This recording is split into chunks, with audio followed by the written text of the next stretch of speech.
Hi, today I'm going to discuss the rest of the books I read this year, hopefully. The first book I want to talk about was simply incredible.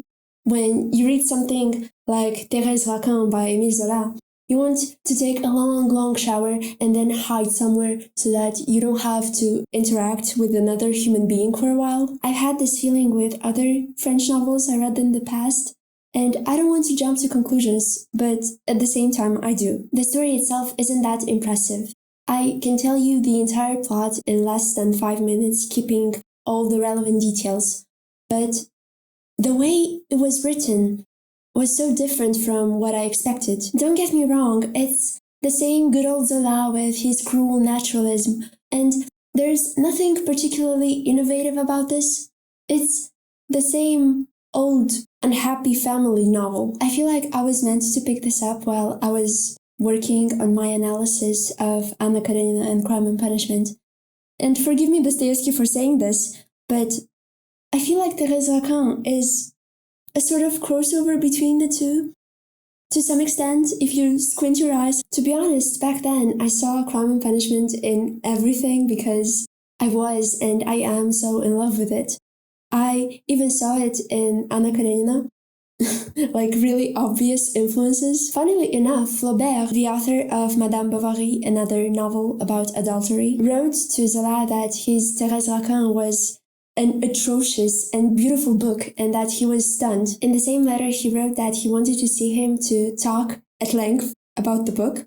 Imagine being a fly on the wall during that conversation. You can also notice some Gothic elements in the novel, not necessarily vampires or any other supernatural forces, but still.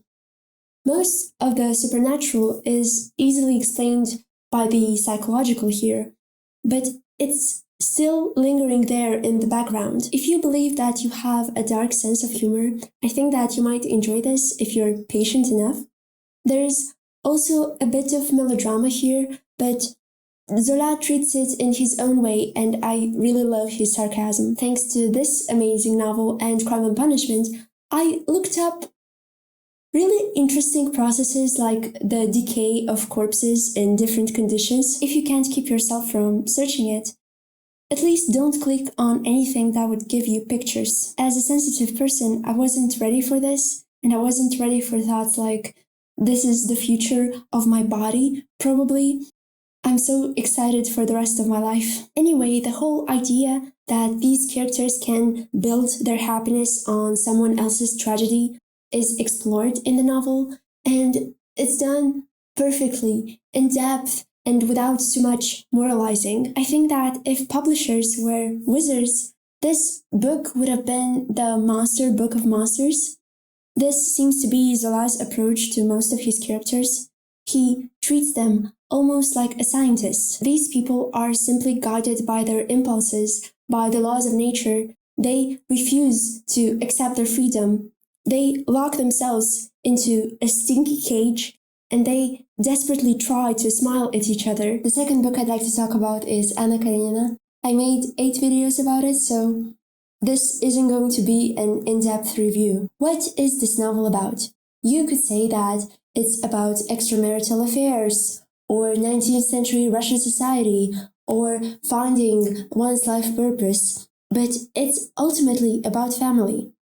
It was considered an old-fashioned topic at the time, but who cares about trends when you're the Lion King? You see, you can't really say that his other great novel, War and Peace, isn't about family, but first of all, War and Peace isn't just a novel, and second of all, the family theme is overshadowed by the historical theme. Leo always wanted to have a happy family. He became an orphan at the age of 9. And if you take a look at the main characters from Anna Karenina, you'll discover that most of them are orphans. And they all want to be loved and accepted, and they all struggle. If you watched an adaptation and you think that you know what this novel is about, you're most likely wrong. Of course, it depends on the adaptation, but most of them focus on Anna and ignore Levin, though You could say that he is the protagonist, or at least the co-protagonist of the novel. The ending of most of them is different from the book because they want to make you feel strong emotions at the end rather than stay true to the source material, which is fine. To give you a general idea, the audiobooks I found range between 35 and 43 hours. So if you listen to them at double speed, let's say, it would take you about 20 hours to read this book. What's the duration of the average adaptation? Yeah, even if you cut all the descriptions and all the unnecessary parts, that wouldn't be enough. So if you don't want to read it because you think you know the plot, I can assure you that you don't know the plot. Even with it being longer than 800 pages, I still think that he could have elaborated on certain topics. This would be a great book to read every 10 years or so, because you can see really well how much you changed as a reader and as a person. Apparently, I changed a lot. Don't get me wrong, I still love it. I still think it's a masterpiece. But my love for it isn't unconditional. Some chapters are sublime, others not really. But you can afford it when most of them are decent and the reader is already invested. I have to give Tolstoy credit when he writes about death or when his characters are on the edge. That's when he shines for me. That's when he is truthful, when he's not expressing his opinions with capital letters. And oh, he has so many opinions, like everyone does. What about the characters? Last time I liked Anna and Raven. I admired Raven, and I had some things in common with Anna. Mostly the negative parts, but I understood her. Now I was more invested in the chapters about Karenina, Dolly, and Stiva, of all people, and I appreciated the parts about Levin's brothers a little bit more. I was mostly annoyed when it comes to Levin, though he had some good parts. But when it comes to Anna, on the one hand, she is a believable character. She has many strengths. She acts like a real person most of the time. But I still felt like she did certain things just because Tolstoy wanted to prove something. It's as if I wanted to protect her from him. If you want some stream of consciousness from before it became mainstream, if you want psychological depth, truths, lies, society, theater, drama, tragedy, comedy, dogs, horses, bears, education, children, farming, serfs, trains, war, the woman question, the East versus the West, food, art, writing, God, traveling, love, and death, and so much more, presented on the most beautiful plate by one of the most talented and hard-working writers, then go read Crime and Punishment. No, I'm kidding. Then Anna Karenina might be the book you're looking for. Even though some things are so 19th century, it remains a giant of literature, and everyone can find something interesting to learn from it. I'm so glad I reread it, even though my perception is quite different. I watched several adaptations and I could talk about them in a separate video, so please tell me in the comments if you want me to do this. The next book I'd like to talk about is An Evening with Claire by Gaito Gazdanov. This is one of those novels that I didn't enjoy that much, but I still think that it's underrated. The author deserves more attention, though he isn't my cup of tea. This novel reminded me of Tolstoy, especially in childhood, boyhood, and youth, and of Proust, but it's the closest to Nabokov or Sirin, the name he used when he was younger. Apparently, Nabokov and Gazdanov were the most promising Russian writers of their generation. So, if you enjoy reading lyrical prose with some autobiographical elements, with a lot of stream of consciousness, prose that is so beautiful it doesn't need an original plot, just something that is truthful, then this will be perfect. You'll get the memories of a man who left his home country.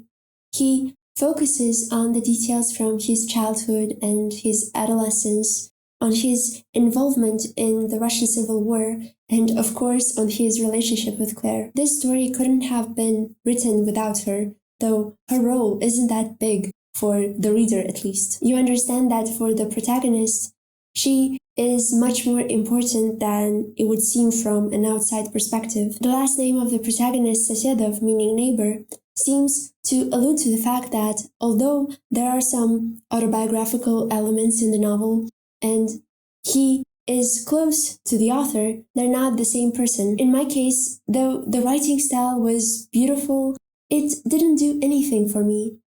It seemed to be touching my mind, but it did nothing for my heart, and I'm not a snow queen, I assure you. The plot, especially the part about Claire, needed something more powerful to save us from all the cliches. So it really depends on you. If you enjoyed the illusion defense, especially the beginning, you should definitely give this a try.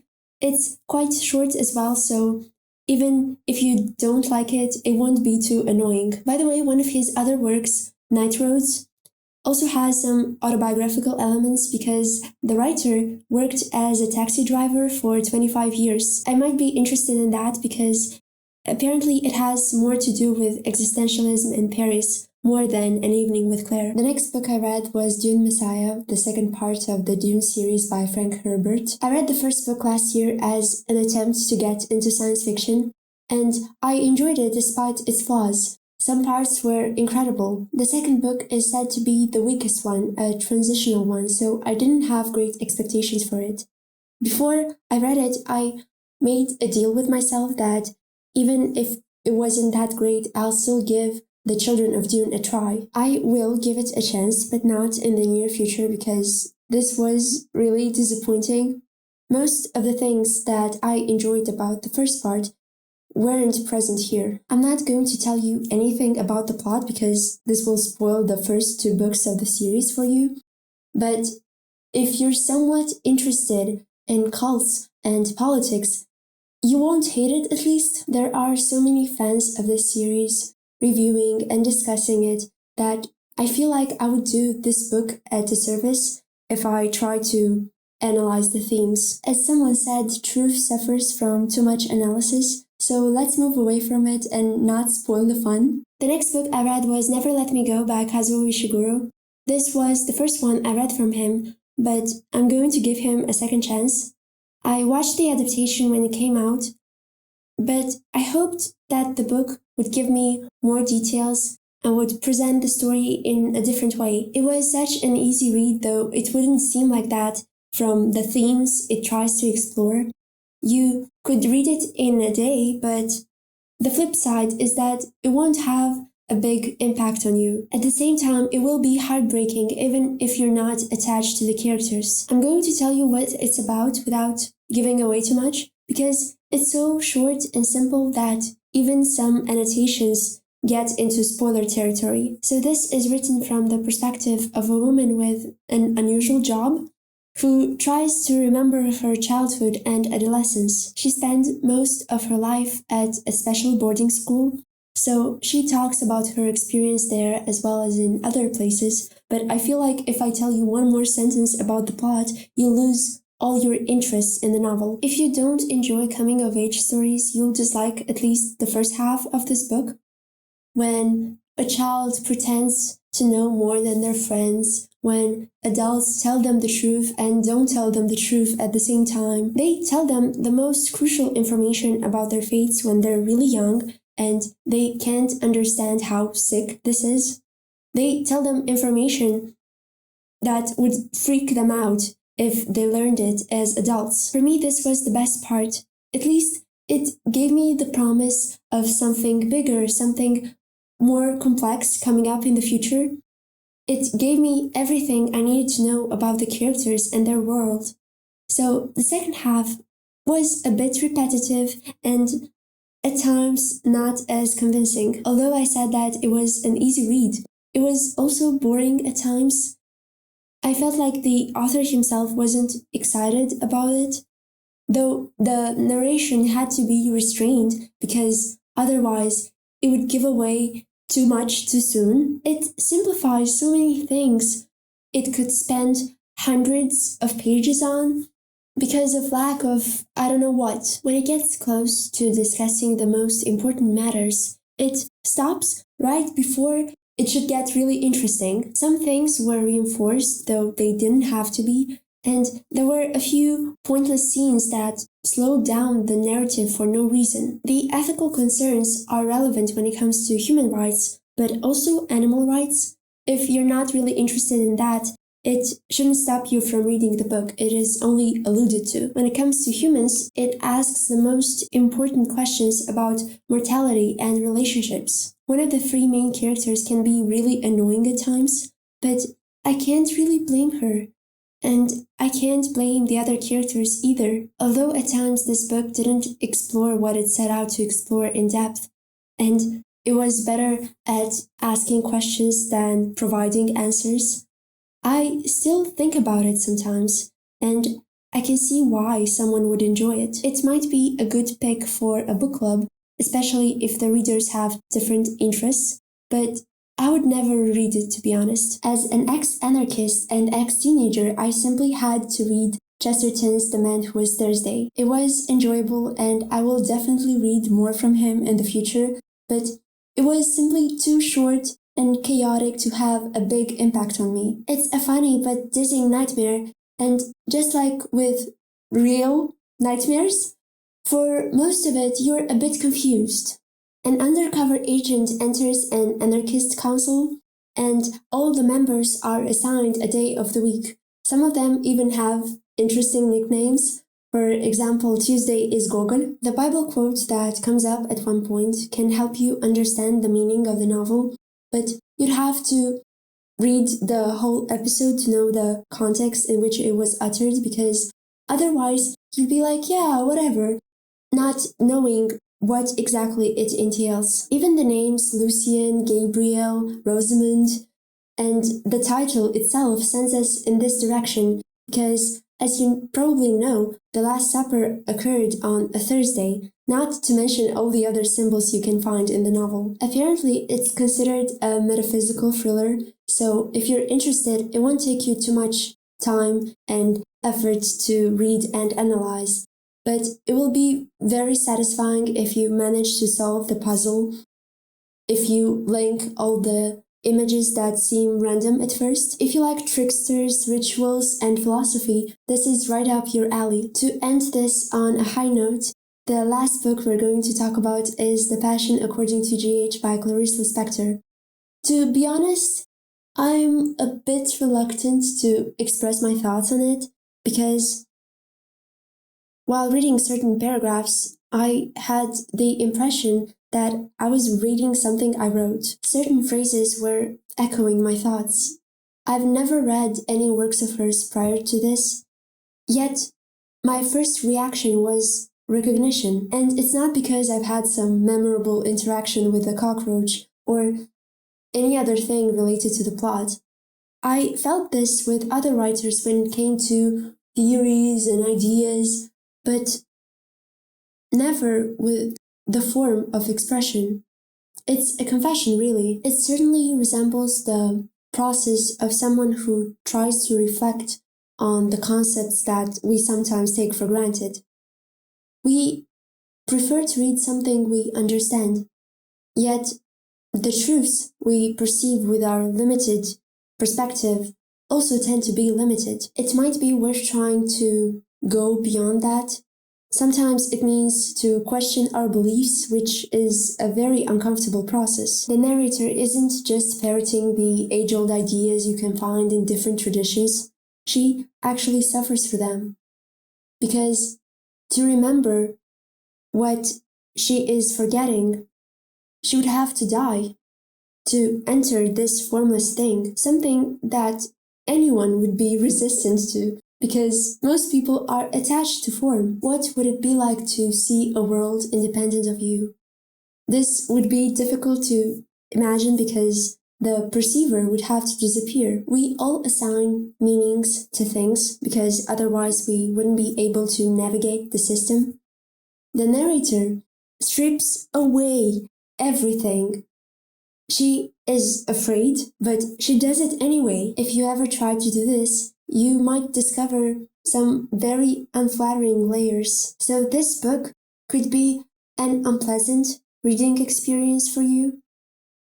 I wouldn't call it experimental though, because the main ideas have existed for thousands of years. If you've never heard of them or if you never explored them, this might be overwhelming, and you'll either ignore them or be annoyed, and that's a completely normal reaction. In a sense, there's no point in reading this because you'll either be reminded of the things that are already a part of your direct experience, or you'll say that it's self-indulgent nonsense. The easiest thing would be to dismiss the experience of this person because you've never experienced something similar.